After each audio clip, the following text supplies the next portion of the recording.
Welcome back, everybody, to the Shock Absorber podcast, and it's awesome to have you along with us. And like I always like to say, some awesome co-hosts along with us for the journey as well. Welcome, Stu, and welcome, Tim.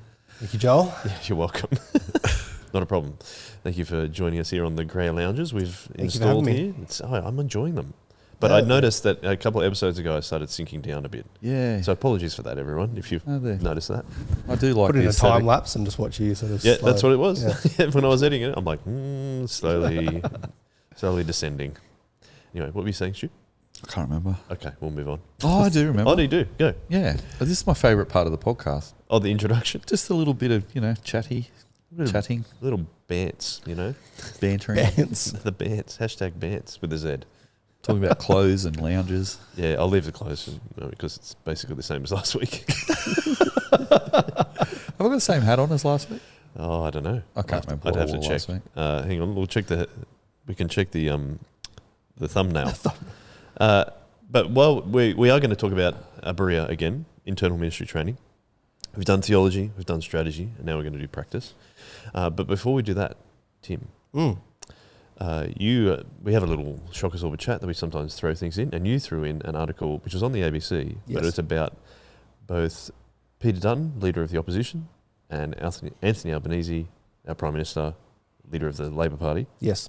They are going on podcasts, which we've talked about before in terms of the US election. They started doing that towards the end of the US election, but it seems like they are trying the same strategy with the Australian election as well. Yeah. What are your thoughts? Well, yeah, so if people go back to the episode that we did straight after Trump's win in the recent US election, we talked about the influence that people were supposing it seemed to have, that Trump had gone on so many different podcasts and Kamala Harris had not really, or the ones that she'd gone on were probably didn't have as much audience or they were more structured and scripted and those kinds of things.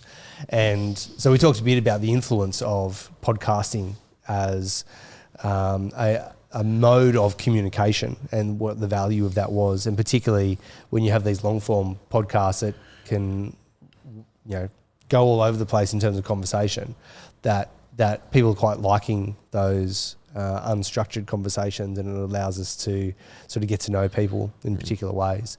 And so had there been so many conversations about potential influence of podcasting in the American election, it was curious that it was now being pulled out that, it seems that both Albanese and Dutton have said, yep, that seems like a good strategy. We can communicate to particular people in particular ways.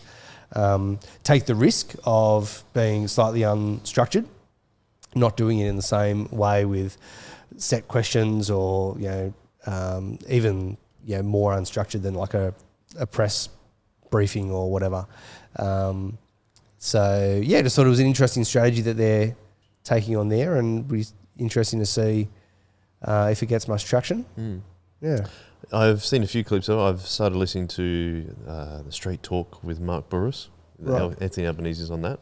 It's quite interesting. You hear a lot about Albanese's background.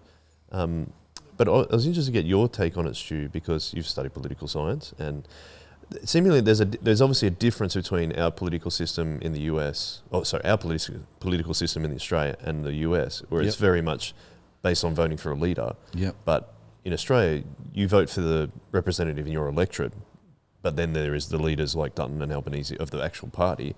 So do you think it'll play out in the same way it would in the US election, or it might be a little bit different because of that? Yeah, I find that fascinating because I think modern technology's always played a role in politics, and not going back too far, but going back to the day of radio, that was a major change because people could hear the voice of their leader. That it wasn't just that the leader had to turn up to a town hall for people to hear what they had to say. They could broadcast. I think in England there were early broadcasts of the King being able to speak to the people. That was a massive deal, and it personalised leadership, and it also changed the way people lead. And so if you fast forward to the TV debate between JFK and who was it with? Yeah, who was the Republican? Maybe candidate? We could Google it while we're on. You keep going. But, it wasn't in front of mine. I didn't prepare that question, but that TV debate it was Nixon, I think. Oh wow, there you go. So that really was interesting because all of a sudden a leader's personality, not just their policies, was important, and so the idea of personality in politics became something that people were really interested in. One of the interesting things I've heard about that particular debate was they did polls afterwards of who do you think won the debate. And what I've heard before is that those who listened to it on radio said Nixon won the debate, and those who watched on TV said JFK won the debate. And the hypothesis is, again, that radio is one medium, but a TV gives you an even more personal, because now you can actually see them. And whether that was because of his, youthful persona or the energy that he brought or whatever it was, but there was something in the visual that actually helped sway people as well. So, yeah, it's really interesting because other technologies like photography is also being used, but obviously television have had so much power over the last 50, 60 years after that event. And presidential politics in America has really been shaped by TV personality. So you have to have a personality as well as just have policies. An example is Ronald Reagan. When he came to power, he deliberately organised to have the biggest American flag that had ever been made up and put on a huge stage. And then he came out in front of that flag and just basically, I don't know if he put his hands up or he did something. Again, there's a famous photo that we might be able to put in the links for people. But he put his hands up and it was like Ronald Reagan in front of the American flag, and it said Ronald Reagan is America. And they reckon that photo was one of the biggest reasons why he was elected, because people said, we want America back, because obviously during the 70s with all the problems economically and politically and internationally during the 70s with terrorism and recession and stuff under the Carter regime, people wanted America back. Similar kind of thing to the Trump era. But interestingly, Ronald Reagan was an actor. So there was a lot of people who laughed at him and said, oh, an actor but if you think about it, an actor's the perfect person for that presidential position in terms of marketability. He was very marketable. So the difference between, you mentioned the difference between the Australian system and the American system. Well, in America, the only the only person that the whole of the, if I understand this correctly, I'm not an expert on American politics, but people vote for their representatives at the state level across Congress, the Senate, and all of those institutions. Even their judges. A lot of things are voted for by people at state level and community level, but the only thing that they all vote for together is the president, and that's just one person. So it's been interesting to me hearing the media talking about Elon Musk, that he's not elected. Well, I think, as I understand in Australia, that would be really unusual. Well, it wouldn't be palatable to have an unelected person in the cabinet in Australia, because we have a different system that we vote for a party. We vote for our local representatives in the federal election, and then basically we're voting for a party. Then the party chooses the leader. So the American system is the people choose the president, whereas our parties choose the leader, and then they only have elected members on the cabinet. Yeah, I was going to say, it would be, I think, if I understand American politics correctly, it would be like your entire cabinet has to come from the House of Representatives. Yes. Yeah. Oh, I think you can have Senate. Oh, Senate as well? You can have senators too, yeah. Yeah, you have senators too. I think, someone could check that. I mean, I think my lecturers from the government in 1989 or something would be horrified at me balking at that one. But anyway, because I did do a major in Australian politics, but yes, the entire cabinet is elected. It's elected. People who have been elected as local representatives. Yeah. That's my point. So I was watching a show. I was watching Channel 9 last night news, and they were saying, "Oh, Elon Musk, he's not even elected. Constitutional crisis." And I know there are commentators in America pointing out that and saying, "Wow, this guy has a lot of power." But as I understand the American system, I'm not advocating for anybody or any political side, but as I look at it dispassionately, I think the way the system goes is the people voted for the president. The president can then nominate people onto his cabinet.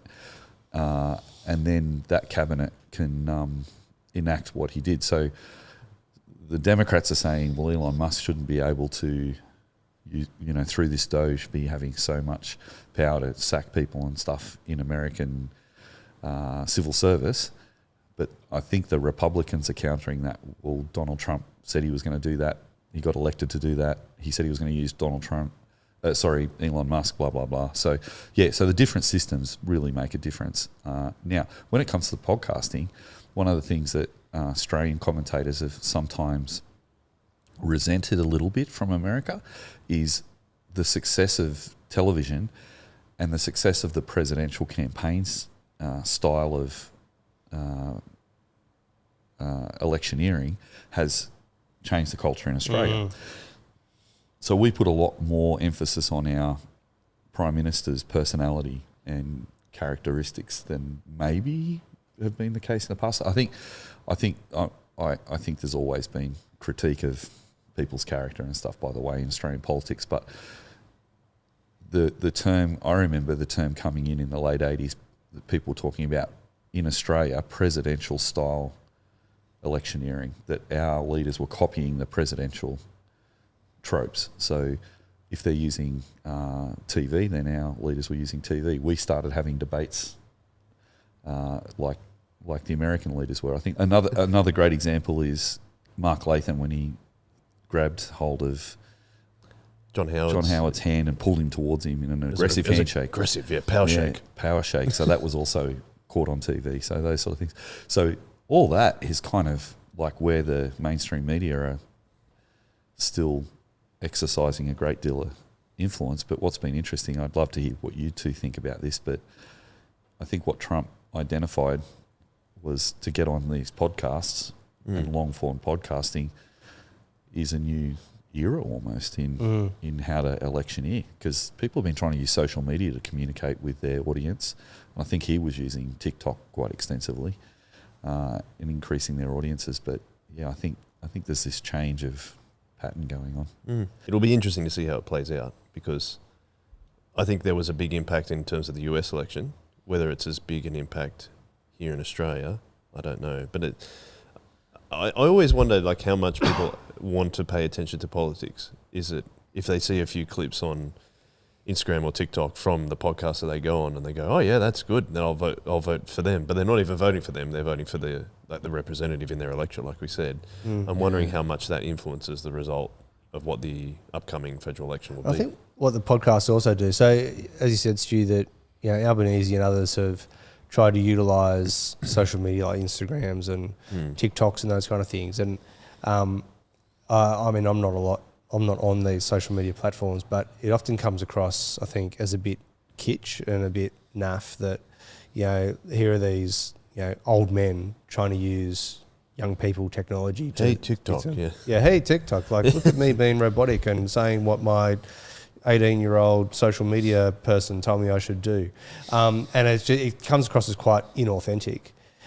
Whereas being on a long-form podcast actually is quite authentic, and it can get clipped for these other things. And so they do end up on the Instagram Reels, they do end up on TikTok in these short, snappy little things that have been carefully edited out of these longer podcasts. So it actually does both worlds much better than trying to target, like, just to make a TikTok video, because it will capture those who like the long-form podcasts and those who are going to see their media consumption primarily through Instagram Reels or TikTok will still see those little clips as well. But they haven't made it within that really self-conscious, I'm making a TikTok video kind of thing. So I think that kind of works well for them in that sense of reach.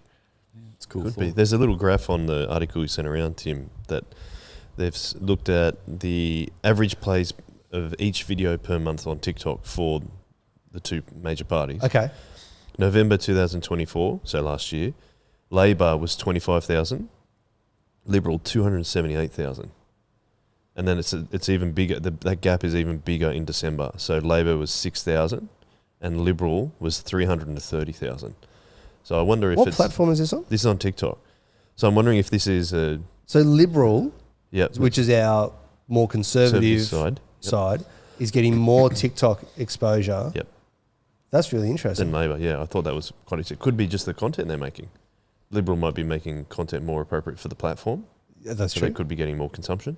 Don't know, but it'd be interesting to see how this plays out, because I do agree the authentic side of the podcast is, I think I've said before, like, I don't understand why political parties haven't done it earlier, because I think it's the best way for people to actually understand who the candidate is, but it doesn't mean that it's going to determine the election. I think there's other factors, as we saw perhaps in the US election around economics, that really determined how people are actually going to vote. So anyway, we'll see how that plays out. We'll keep our eyes peeled and our finger on the pulse for how that goes. Let's talk about Berea and internal training. We're talking about how we are talking about the practice of our internal ministry training program. We've recently reformed Berea, and it's like in true Berea form, it is constantly changing and kind of helping Christians understand where they belong in society and how they can live their lives as Christians. We've kind of broken it down into three ways of kind of going depth and breadth of kind of the training that we're doing. And we've called the first step essentials, the next one next steps, and the last one deep dive. I think this was originally your idea. It was kind of around the time I came on staff, but that idea came from iTunes. Is that right? Yeah, yeah. It's so funny, isn't it? I was on iTunes and I was looking up how iTunes has this really cool system where if you look at a band, you can say, like what's their essentials, favorite stuff? Yeah, essentials, and then the second one is next steps, and I think they call it deep cuts. Yes. So the idea is, if you like The Cure, you can go to the deep cuts and get some, singles that didn't make it to the charts or whatever that real fans really love, Yeah. But if you're new to The Cure, you get Love Cats and you get Friday, I'm in Love, songs like that. So that sort of inspired me to think, maybe that would be helpful for people when it comes to local church training. What if we tried to work out what the essentials were that we wanted to train people in, and then have next steps, and then have deep dives? So I think the deep cuts didn't transition great. So then, how do you dive think? was better. Oh, sorry to talk over the topic. No, that's all right.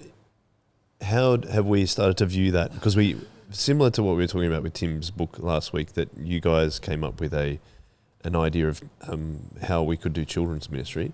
We kind of did that probably a month and a half ago when with Berea. How did you kind of view that as we kind of work through that process? Well, I love that it was a collaborative process. That's one of the things that's really important to Berea. It's a bottom-up, top-down approach where we're all working together on things. Actually, I've got an announcement today that's quite exciting to be able to announce that for the first time I realised this yesterday, because my very dear friend Dave Stonestreet texted me, and we're talking about Berea. We talk about it a lot, and he remembered that it was actually his idea in the first place to call it Berea. Because I haven't actually said whose idea it was to call it Berea. I've always said we did, because I couldn't remember who came up with it. But Dave was thinking about it in the early days and said, Dave's one of our listeners. Shout out to Dave Stonestreet. Dave said, we're talking about Berea, and we're talking about could we do something similar, and Dave said that the Christians in Acts 17 at Berea had really good character, and they loved the scriptures, and they were convicted Jesus as Lord. That'd be a really great name for the training, and also for the pastors that graduate out of the training to be Bereans. And so that's where that came from. So I'm very excited to be able to say that today. So thanks, Dave, for that idea. Of that bottom-up approach as well? Well, yeah. In that case, we were colleagues, actually, because Dave was running the music for the church, and I was a youth minister. So we'd get together as colleagues, just talking about ideas together, really. So, yeah, Dave's very influential in Soul Revival's ideas from those early days. So, yeah, that's exciting to say. And coming back to this year, with the collaboration, we really appreciate Karen Sell's hard work to help us to take, in Karen's words, she wanted to take Berea just out of my head and put it onto paper, which she was able to do. And so we've been able to take that great resource that Karen Sell has put together, and we've taken that great work that Karen Sell put together, and we've now been thinking, how do we actually deliver that a bit more helpfully? Because we've been trying to expand the delivery system of Berea in the local church. Because when you think about it, if you say to busy people who go to church, 1 hour a week or whatever, oh, do you want to do some training? They're like, no, not really. I don't come to church to train. So trying to explain the idea of Berea to people in a suburban church in Sydney is a big ask. So we thought that iTunes idea was very clever, because it's like, yeah, well, if I want to just get the basics, I can do essentials. And if I want to go to the next step, that makes sense. So it actually helps people to conceptualise why they might like to study more, and hopefully as they do some training they actually really enjoy it and they think about getting into God's Word in a deeper way. Now Karen organised a friendship with YouthWorks College, and Mike Dicker and Karen together collaborated on taking the YouthWorks Certificate of Theology, and she even helped write some of the modules. And then because she did that, Mike said that we could use that for free. So we've got the material of a Certificate of Theology for the deep dives that takes you through a Certificate of Theology without having to pay for it. You don't get a qualification to be able to say, oh, I've done that. However, our bishop has said that if you do the Certificate of Theology, that he will commission people to be a lay reader at Soul Revival or any other church. And a lay reader in our system, which we like to call a volunteer pastor to make it a bit more clear, is someone who can be an unpaid pastor who actually goes into the Anglican Book of Ministers for the city. So we've got unpaid volunteer pastors or lay readers who've done the deep dive at Soul Revival who've gone on to become volunteer pastors. So, yeah, we're really, really excited about that. Yeah, that's really cool. Tim, as you said, if you just ask someone to come and do an hour of training, kind of sounds like you're asking them to come on a training boot camp or something. Yeah, it does. And you just ran a next steps session, but just on children's ministry, but just going back a step, being part of that process of kind of developing these three main delivery methods that Stu said. How do you think it works better in not just inviting them to a boot camp? It's actually people seeing the benefits of it. Yeah, well, you're trying to help communicate why they would be interested in this particular thing, or whatever it ends up being. And so for our essentials trainings, this is our sort of, if you just want to get the basics of what Soul Revival is, we have the colours of life. So this is, we have 5 colours which tell the story of the Bible and explain, it's kind of like a gospel presentation, I guess you'd say. And so these colours of life, that'll help you to understand what is the basic story of the gospel. And so this might be for people who are brand new Christians or not yet Christians, who are just curious about Jesus. We have a number of people at our church who are still checking out, not sure if they're willing to commit to become a Christian, but are interested in the things of Christianity. And so that would be, we communicate that in a way, this is just be a really great way of you to understand the foundations of what it means to understand the Bible story and therefore understand what it means to be a Christian. So that's one thing that we run. So I'm trying to remember the other ones now. I have it all in the picture. Next one's the commitment. Yes, so the commitments. So this is sort of understanding then the values of Soul Revival. So we have particular values which are based on Scripture and that we seek to live out in the church. And so coming along to a commitment training would sort of, you go the next further. So you've understood the gospel, and now it's like, oh, okay, I kind of get that. Now I can sort of move on to, okay, so how does your particular church play out this gospel story? That's a great question, because every church is going to be slightly different. These are the things that we've particularly pulled out of that gospel story that we want to seek to value by.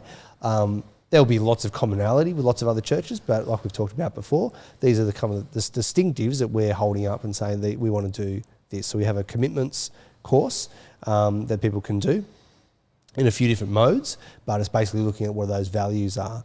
And then the last one is our, we call it theology, strategy, practice, which is kind of what these podcasts are based around, that sort of those 3 ideas. And that'll help people to see, okay, and very specifically, Soul Revival Church is seeking to do this with its members and in its community. This is what we're trying to do. We have particular theology, Jesus changes everything. We have a particular strategy sharing the truth and love of Jesus, person to person, generation to generation, place to place, culture to culture, space to space. Slightly wrong order, but that's right. And then we have the practice of how we actually do this. And what's our catchphrase for practice? It is... discipling one another to be on mission together. There you go. And so people can sort of...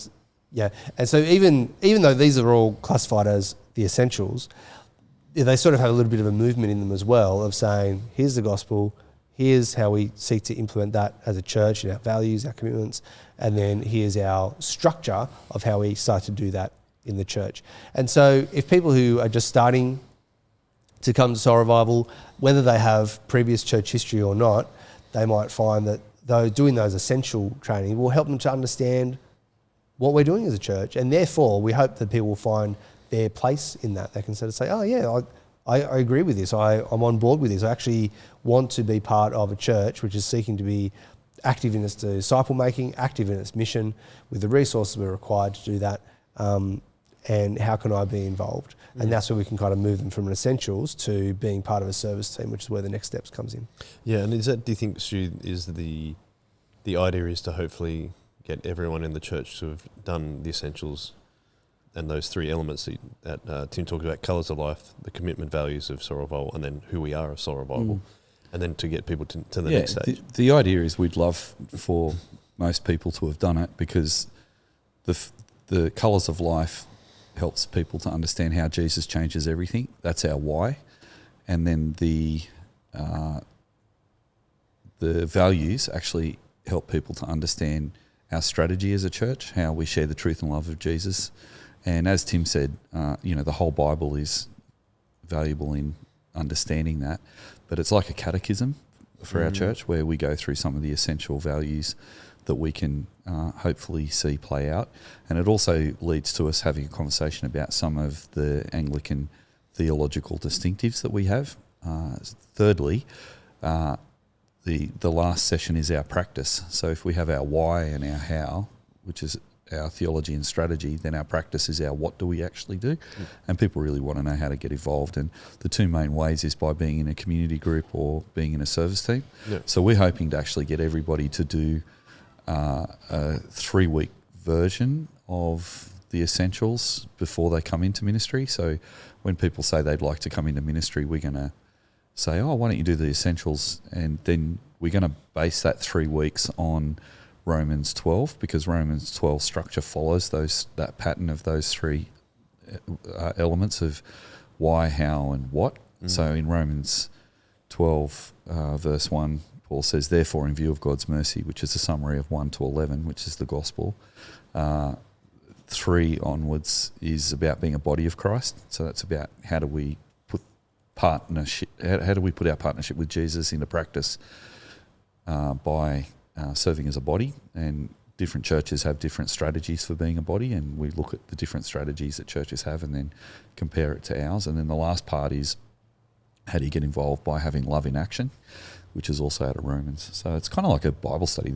3-week Bible study, as well as introducing them to what we're doing. Do you want to give us just as an illustration of that, of what she's saying, Tim, what you did in the Next Steps session you just ran for the kids ministry?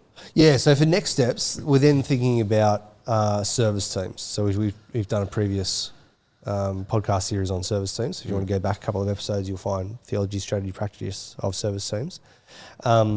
But so kids is one of the service teams that we have. And so Next Steps training is thinking, okay, you're in a service team, you're in now ministering in kids. How do you do that really well? And so we had a couple of things that we wanted to do in this training. We did sort of half a day. It was 9 till 2. And it was very much sort of practical skills. What are we actually doing? So, it started with vision setting. So we did put before people, here's why we do kids ministry. So I was kind of, thinking, again, the theology and strategy of kids ministry. Here's what we're trying to do. So we're always coming back to that as a foundation. But then very quickly moved into what's the practice? And for this particular one, we were launching a brand new curriculum series for our weekend kids. And so that was the one thing I really wanted to hit, was I wanted everyone who is either teaching or supporting teaching over a weekend kids program to understand the new curriculum. What is it trying to do? It is also based on a catechism, so every week is a question and answer. And so that's how we're going to teach kids now, which is a bit of a shift from previously. We've sort of, I don't know how you describe it, maybe like a narrative-based or a story-based curriculum where you're telling a story every week. Okay, so what does this mean? That now we're intentionally teaching, here is a set question, here's a set answer, and then here's where you see that in the Bible. So it's a little bit of a shift in curriculum and pedagogy. And then also just to work out, okay, so whether you're teaching or supporting it, what resources have you got available to do that? So we did that particular training, and then we also did some Kids Chill training. And again, you can go back in the archive of the podcast to find out more about Kids Chill. Mm-hmm. But we talked about the practice of, okay, for you who are chill leaders, how do you do that well? So again, start big picture. Why do we do chill? Why is it important? What's the theology and strategy? But then practice. What can you actually do? Some people are really confident hanging out with 5-year-olds and playing trains, and some of them see a whole bunch of 5-year-olds and get freaked out and say, I don't know what to do. I don't know how to have a conversation with a 10-year-old. And so just equipping them with a few different things. You could do this. You could do this. Here are the resources. Here is the box of texters. Here is where the basketballs are kept. Here are the trains and the Legos or whatever it might be, so that people can actually say, yeah, actually this is achievable. I can sit down and play Duplo with a whole lot of 4 or 5-year-olds. So that's actually achievable.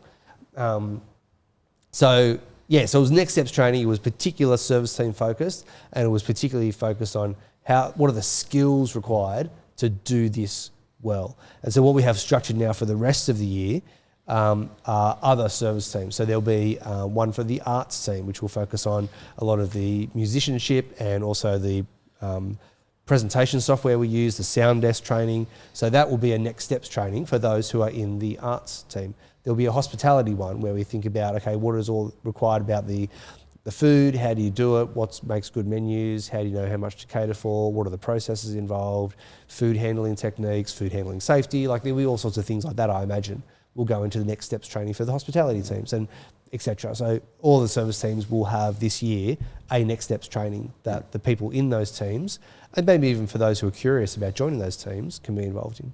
How many people did you have come along? So the actual day was kids and youth. Yeah. So we had 2 service teams. We split for that practical session. So the youth guys split into 3 groups. So we split into the youth guys did some particular training. We took our Friday kids ministry off into a separate thing, partly because they're using a different curriculum, so they didn't need that same training, but also so that our Kirrawee Fuse and our Miranda Kidscape leaders could all get together and think about, so they actually did a deep dive on the soul revival values, and Anna led them in a discussion on how the soul revival values can actually shape the way we minister to children. So that was that focus, and then the kids did the one I just described. So all together, with all 3 teams there during the day, we probably would have had about 80 people, 80 leaders there in the morning. I think that's a great success. It was really good. I was really pleased by the number of people who were there. And part of that was our really high emphasis in our church on ministry to young people, and particularly our chill leadership, which we hope is both an easy entry point into kids ministry, but also a really strategic way that we've talked about a lot before about actually it plays out more than almost anything else, our intergenerational and third place strategy into the way we do kids ministry. That Kids Chill is strategically really important, and we really want to grow the number of people there. And so that was well represented on the day as well. Yeah, no, that's really, really awesome. For the first time from when we decided to do this different delivery method, or changing up the delivery method, was a really, really great success. Nice job. Well done. Stu, I've got a question for you. We talked about deep dive is where the next stage where you can really get into a certificate level of training. And I've just finished the certificate of theology for that thing, which has been great. But graduation's coming up soon. It is in May, I think, is when I'm graduating. So that's exciting. Yep. First bit of theological training I've ever received. Oh no, I've done Berea. I should say. Yeah. Second time. Yeah. But my question was like this new structure that we've come up with in practice, is it Berea like working on Berea? Do you see it as like we kind of basically almost did a Berea session to work out what we were going to do for Berea in a wider context? So thinking through training in Berea, yeah. I think it's that Berea in Berea. Very meta. It took me a while to get my head around that. That was good. Yeah, I have been a little bit unwell this week, so if everyone thinks I'm a little bit vague today, that's probably So that was almost a psychedelic question. Well, my question off the back of that was like, how do you see these changes impacting what we're doing at Sorrel Bible? Yeah, that's cool. I think there's that's better, is it? Oh no! I think that's a much better question, Joel. no, both were great questions. It's my vagueness I'm poking fun at. I think the really interesting thing about Berea is when I think we've said it again in an earlier podcast that we didn't want to institutionalize processes and methods and principles, but we wanted to institutionalize relationships. So in relationship, ministering together, then things change and grow. So you've heard of a document that's like a static document or a living document. You know how some people talk about policies as a living document, how they continue to change with the needs of whatever organisation has written it. Well, Berea is de-emphasising the expert so that the actual individuals in the group are forming stronger relationships with Jesus as they work together in thinking through their framework. And we've built the framework for the church together over many Bereas, really, and other informal conversations. But we've also worked on Berea itself through doing Berea. So what works, what doesn't work. I remember one particular year at Berea, we only had 2 students. And I thought, let's have a fruit salad for lunch. And so we spent half the session cutting up fruit. And then one of the young women who was there, she said, that was kind of a waste of time because I like the idea of having a meal together, but it would have been really good to spend less time cutting up fruit and more time actually talking about things. So that was like a bit of a light bulb moment. Oh yeah, that's a good point. Like you can maybe overdo one of the elements of this and it might not work as well. And so everything's kind of in balance, and sometimes it goes off balance and it doesn't work as well. Sometimes the locations we use aren't real good, but what we've been finding lately is by collaborating with each other, we're getting the material delivery better and better. So as well as doing the next step thing, I think one of the reasons that people will come to training is if they think it's quality and it's valuable. And I think what Tim did with the next steps training for kids and youth was sensational. And, all glory to God for the gifts he's given you, Tim, but that was exceptional what you put on. I had so many people say, wow, I love that day. It was so relational, but it was also really, really good to get all that. Like informative and... really, I grew through it. So I think that's the challenge, having good material and sharing our life together in Berea, And Tim, as we wrap up the episode, we've kind of talked about how we're practicing it. Any final thoughts on what you're looking forward to with this new structure and how it's going to influence the church? You've seen it already, as we were just saying there.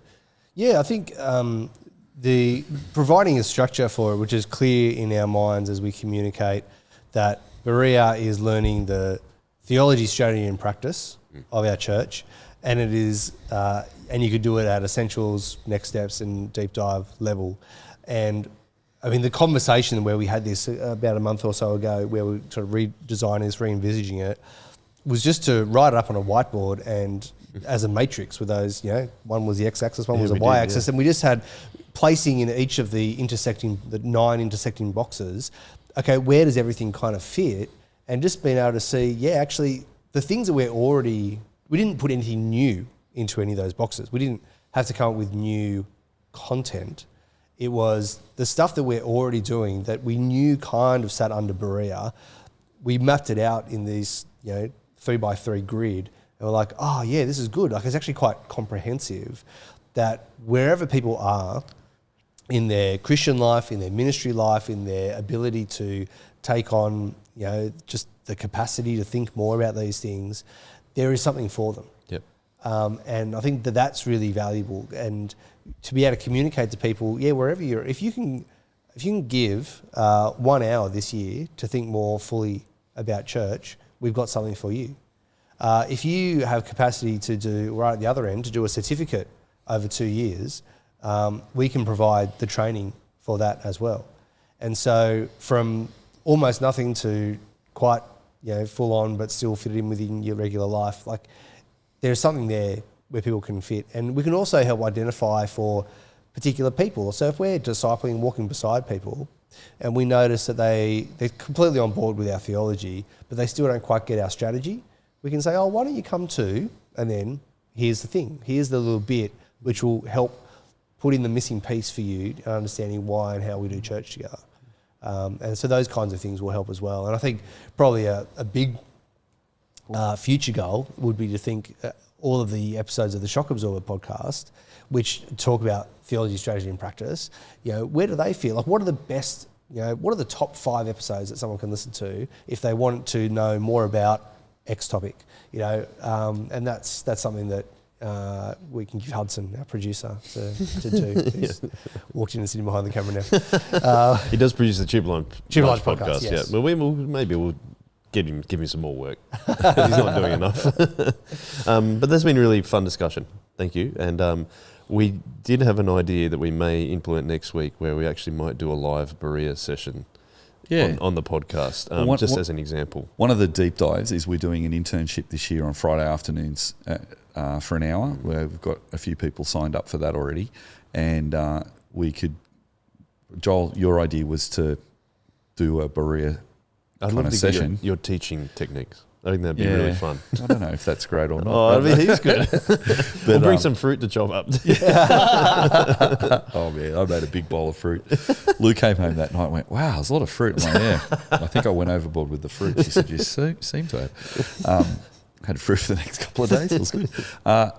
We thought we could do a Berea session. Well, Joel thought we could do a Berea session, which we're doing. The other thing I'd love to say too is I think with this delivery stuff, like I am interested if we can, obviously we're talking about this model so other churches can copy it. We'd love for you guys to just cherry pick all the ideas we have, take what works, leave what doesn't. The other thing is, I think this kind of thinking about Berea is also something that would be applicable to other Christian organisations like schools or other things because it's about helping the whole group to grow in a culture that's theologically grounded and strategically driven and practically enjoyable to put into practice.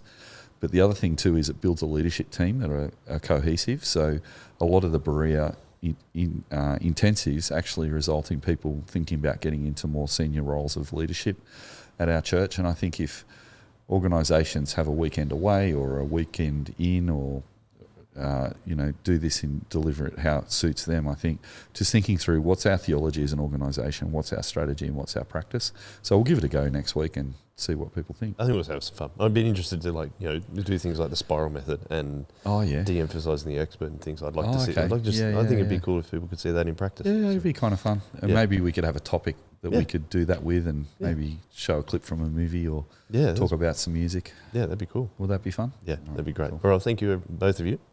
Really appreciate your time, as always. Thank you, everyone, taking time to listen or watch. You can get involved by commenting on our YouTube, just like our friend Jeremy has. When I brought up the idea of, I was blown away by the pie and the sandwich idea. Apparently, Jeremy has expanded this by saying a pie in a bun is also called a Wigan slappy or a Wigan balm. And it goes back to the 1920s and has to do with a minor protest. There you go. So he did say it's super niche, bit of English cuisine, and very appropriate coming from Stu. Yes. So Jeremy's just on the Chip Lunch podcast, actually. So if you want to check out his story, you can check that out on our sister podcast. But for now, you can email me at joel@shockabsorber.com.au if you're interested in any of the things we've talked about over the last many years when we've been recording the Shock Absorber. But for now, we'll say thank you again to Tim and Stu. And as always, we finish with a one way. One way.